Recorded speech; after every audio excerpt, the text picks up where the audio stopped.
What's up, guys? Welcome back to the UFC arena.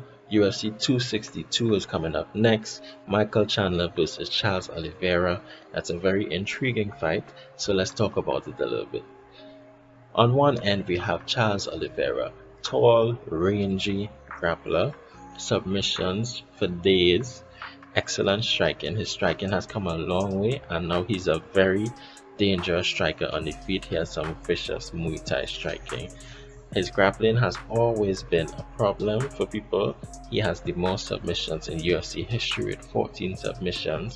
However, on the other side, we have Michael Chandler, who has never been submitted in 27 fights. And that says something, even going against some really good grapplers. Marcin Held comes to mind, excellent grappler. And Chandler was able to survive.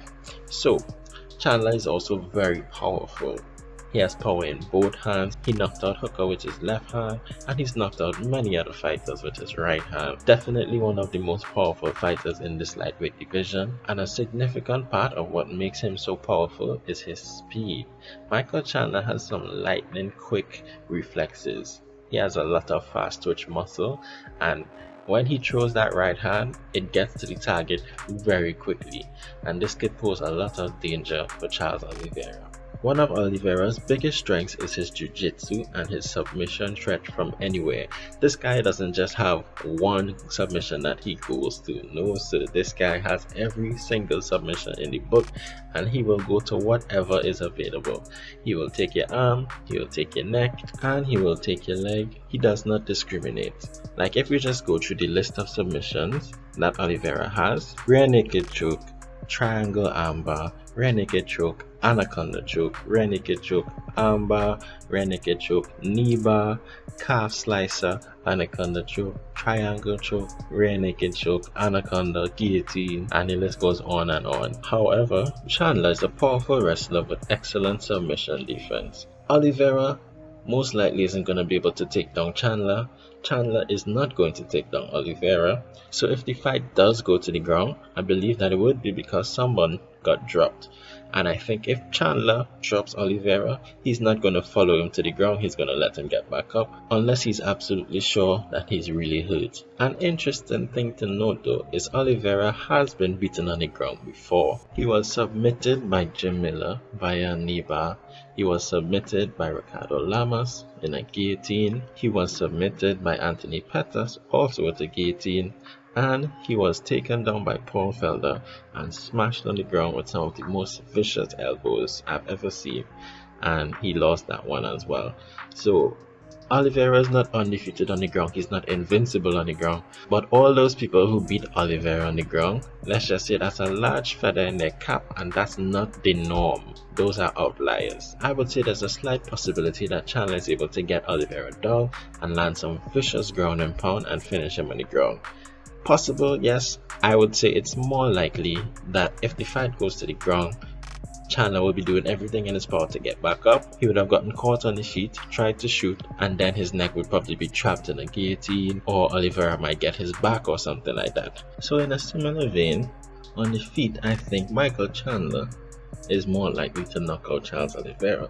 This does not mean, however, that Oliveira is unable to beat Michael Chandler on the feet. Oliveira actually has some very good striking that has improved a lot.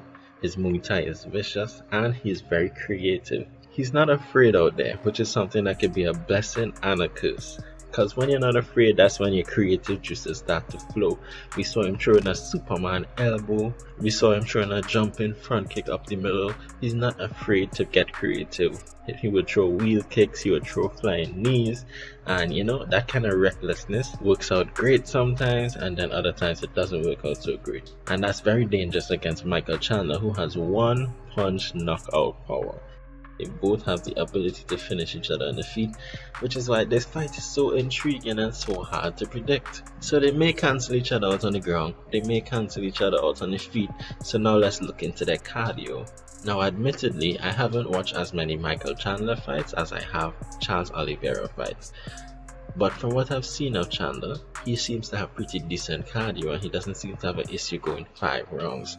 We have seen from Oliveira in the past where he has gotten gassed a little bit. He used to be cutting down to 145 pounds, and at 155 he's done well and he's finished most of his fights early on, so we haven't really seen those gas tank problems.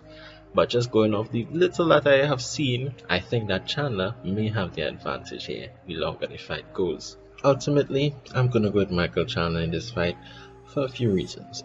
One, obviously, his speed and his power. It would only take one for him to sleep Oliveira. Secondly, Michael Chandler is actually really good at closing distance for a small guy, and we saw how effectively he was able to close distance on Dan Hooker, someone who's actually really good at controlling distance himself. Chandler was able to get in quickly and effectively, and I think if he's able to do that to Hooker, he's definitely going to be able to get in on Oliveira. And thirdly, Oliveira gets hit. He's fearless, he goes in there, he's not afraid to get hit, but he does get hit.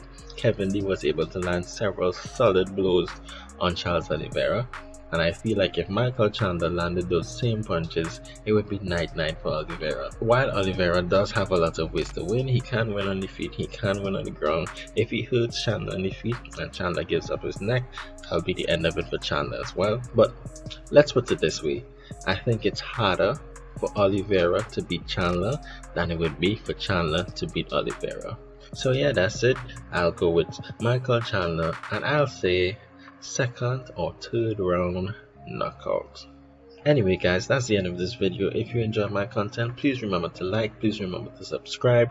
We are on the road to 100 subscribers, so help your boy get there. Thank you so much, and I'll see you all in the next one.